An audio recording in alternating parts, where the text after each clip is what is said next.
In my series on adversaries Orientalism, today I'll continue my conversation on section 2 of chapter 1.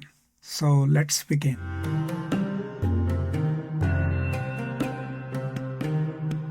So if you recall, in the previous conversation on chapter 1, towards the end of section 1, Said ends with certain questions. And those questions were, out of what collective and yet particularized view of the Orient do these statements emerge? What specialized skills, what imaginative pressure, what institutions and traditions, what cultural forces produce such similarity in the descriptions of the Orient to be found in Cromer, Balfour, and our contemporary statesmen? So remember, in section 1, which is about defining the Orientals, he starts with Balfour and Cromer and then concludes his discussion with an essay by Henry Kissinger and another essay by someone named Giddens. And what he's trying to point out is that these people have a certain internalized view of the Orientals. And now he's moving us into how does that view come to be, institutionally speaking, historically speaking? So that's why this section that I'm about to start reading is entitled Imaginative Geography and its Representations. Orientalizing the Oriental. How is the so-called Oriental, who was previously defined in almost immutable terms, how are the Orientals Orientalized? So I'll be reading today from page 49 to 51, and as always, I'll read first and then come and talk about it and unpack the text. So here we go to our first reading of today. Imaginative Geography and its Representations, Orientalizing the Oriental. Strictly speaking, Orientalism is a field of learned study. In the Christian West, Orientalism is considered to have commenced its formal existence with the decision of the Church Council of Vienna in 1312 to establish a series of chairs in Arabic, Greek, Hebrew, and Syriac at Paris, Oxford, Bologna, Avignon, and Salamanca. Yet any account of Orientalism would have to consider not only the professional Orientalist and his work, but also the very notion of a field of study based on a geographical, cultural, linguistic, and ethnic unit called the Orient. Fields, of course, are made. They acquire coherence and integrity in time because scholars devote themselves in different ways to what seems to be a commonly agreed upon subject matter. Yet it goes without saying that a field of study is rarely as simply defined as even its most committed partisans, usually scholars, professors, experts, and the like, claim it is. Besides, a field can change so entirely in even the most traditional disciplines like philology, history, or theology as to make an all-purpose definition of subject matter almost impossible. This is certainly true of Orientalism for some interesting reasons. So in the passages that I just read, Said is first establishing kind of an event or a moment in history which could be termed the formal beginning of Orientalism as a field of study. And then he goes on to discuss Orientalism as a field or as a discipline, but also why is it so peculiar. So Said suggests that the Council of Vienna, held between 1311 and 1312, was the beginning point of the formal beginning of Oriental studies or Orientalism. Now, Council of Vienna was called by Pope Clement V on the insistence of Philip IV the King of France. The main purpose of the council was to handle the question of the Knights Templars. King Philip owed a lot of money to the Templars. By that time, the Templars were the richest fighting order of the Catholic Church. They were initially created to protect the pilgrims to the Holy Land, and that they derived their name from the Temple Mount, which used to be their headquarters in Jerusalem. So in this council then, the Pope, along with all the bishops who attended, declares and disbands the order of the Knights Templars. But one other thing decided in this conclave, other than declaring a new crusade which never really took shape, was to establish chairs of study of Aramaic and other languages, but also including Arabic. Now, nothing concrete happened immediately after that, but since the Catholic Church had now mandated through this council meeting that these chairs will be established at different universities, it is kind of a formal beginning of the study of the so-called Orient, and that's why Said takes us there. Then he gives us a few insights about, how does a field come to be? Because it has practitioners, because it is taught, because it is researched. But even for its more ardent adherents, there is never really a specific definition of a field of study. And two, the way we view different fields changes over time. But what he's pointing to is something peculiar about Orientalism, that not only that it's expansive and it takes more and more areas under its jurisdiction or under its research, but also that it is one of the very few fields of studies which decides to undertake a geographic territory, to study it, to produce scholars in it, to produce scholarly works in it. But that territory is not limited in scope or small. It's not defined by its precision, but rather by its expanse. And at one point, it's almost half of the world, which could be covered under a field of study called Orientalism. So a lot of geography is involved there, but then there is the imaginative handling of that geography that he goes to in the next passages. So let's read a little more. To speak of scholarly specialization as a geographical field is, in the case of Orientalism, fairly revealing, since no one is likely to imagine a field symmetrical to it called Occidentalism. Already, the special, perhaps even eccentric attitude of Orientalism becomes apparent.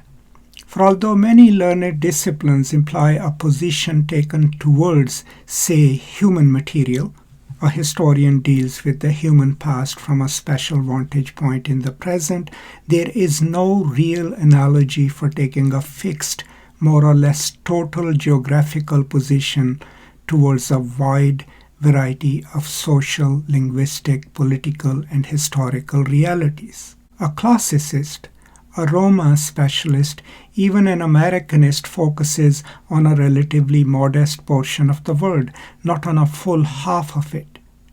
But Orientalism is a field with considerable geographical ambition. And since Orientalists have traditionally occupied themselves with things Oriental, a specialist in Islamic law, no less than an expert in Chinese dialectics or in Indian religions, is considered an Orientalist by people who call themselves Orientalist.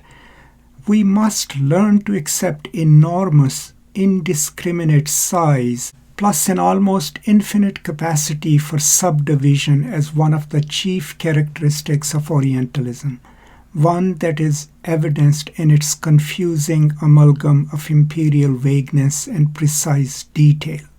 So the passages that I just read further elaborate on this one peculiarity of Orientalism. I mean, he's already told us that we can trace it back to 14th century, but the vast expanse of land that its specialists claim to have mastered, which can include study of Chinese culture, studies of the Orient, studies of Sanskrit, Aramaic, Arabic, the entire Middle East, India. So no other field of study, geographically speaking, claims such an expansive space to be included within the field of study itself. So hence Orientalism has this one peculiarity. There are people in the world who are considered Orientals. There are certain immutable attributes assigned to them. And then the study of them can be conducted under one umbrella field called Orientalism, which covers so many diverse spaces, histories of the planet. What he's trying to say is that most experts would reduce their area of expertise to, let's say, Americanist, or they would study human interactions at a given time.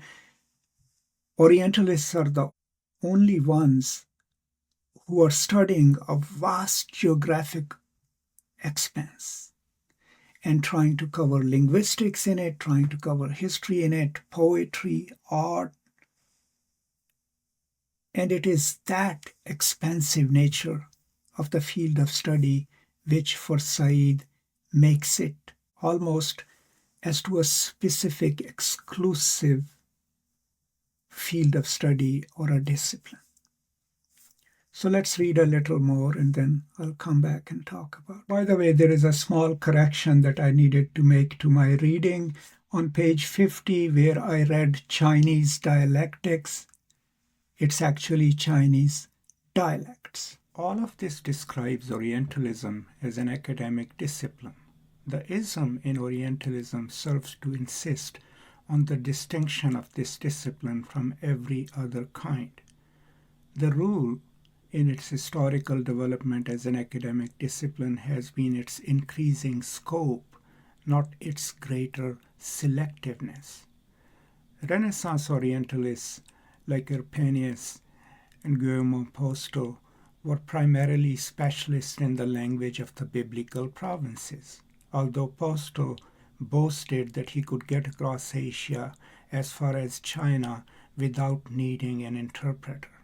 By and large, until the mid-18th century, Orientalists were biblical scholars, students of Semitic languages, Islamic specialists, or, because the Jesuits had opened up the new study of China, sinologists. The whole middle expanse of Asia was not academically conquered for Orientalism until during the later 18th century.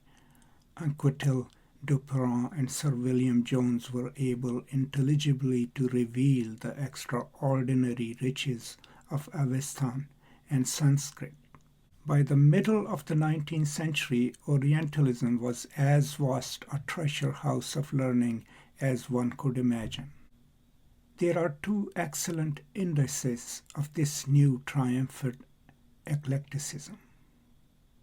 One is the encyclopedic description of Orientalism roughly from 1765 to 1850 given by the Raymond Schwab in his La Renaissance Orientale, quite aside from the scientific discovery of things Oriental made by learned professionals during this period in Europe. There was the virtual epidemic of Orientalia affecting every major poet, essayist, and philosopher of the period. Schwab's notion is that Oriental identifies an amateur or professional enthusiasm for everything Asiatic, which was wonderfully synonymous with the exotic, the mysterious, the profound, the seminal. This is a later transposition eastwards of a similar enthusiasm in Europe for Greek and Latin antiquity during the High Renaissance. In 1829, Victor Hugo put this change in directions as follows. And sorry, I can't read the French. A 19th century Orientalist was therefore either a scholar, a sinologist, an Islamist, an Indo-Europeanist, or a gifted enthusiast. Hugo's Les Orientales, Goethe in the East-West Divan, or both Richard Burden, Edward Lane, Frederick Schlegel. So in the passages that we just read, he is giving us one important aspect of Orientalism, and that is that it is not its selectiveness, but its expansiveness that becomes a criteria for Orientalism as a field, which is usually in opposition to other fields of study which tend to narrow down instead of expanding geographically their expanse and the areas that they cover. So the early Orientalists were biblical scholars, and he gives us two names associated with studies of Semitic languages, and those are Postel and Erpenius. Now, Postel was famous for his study of Hebrew language and other languages, and Erpenius is the one who was actually the first one to actually write a grammar of Arabic language. But then the field expands after Dupont translates the Zend, right, the sacred text of the Zoroastrian religion, and writes about Avestan, the old Persian language, and Sir William Jones in India does his research on Sanskrit. So then this expands the reach of Orientalism to India, to even Iran. And then we already know that there are people who are sinologists. So this is one field that can have people who are studying China, people who are studying Indian languages and Sanskrit. William Jones was, of course, famous for coming up with this theory that these languages are connected, and the idea of the Indo-European languages is associated with him. So what he's trying to highlight is that these people are conducting researches in distinct cultures and geographical locations, but they can all be kind of termed together as Orientalists. Some of them, their profession is listed as Orientalists. And then towards the end of these passages, he's trying to highlight is that it is a specialized field which has its specialists, but it also has amateurs, writers, travelers. It has historians and philosophers and translators, right? But it also has a space in the imaginative creation. That's why he goes to Victor Hugo, right? The quote that I didn't read in French basically says that in such and such time, we were all Hellenists. We studied Greek culture, but now we are all Orientalists. And since Hugo himself, of course, wrote a book about the Orient, so that is where the writers come in. Now there is also a reference to Raymond Schaub's famous work, which was later translated as the Orientalist Renaissance, which also then gives impetus to study of the Orient. Now, overall then what we have read today, what the picture that we are getting is that he is now describing how does Orientalism become a field of study. But what is so peculiar about it? So one peculiarity that we covered in today's reading is its geographical expanse and what it keeps arrogating to itself as plausible areas of study. So it starts with biblical studies, with the languages of the Bible and the Levant. It expands, of course, to China, then to Iran, then to study of Sanskrit, and hence becomes a field that encompasses more than half of the planet itself and its people and their cultures. There is no other field so expansive in scope and less selective in what it considers the Oriental. So this is what my understanding of today's reading is.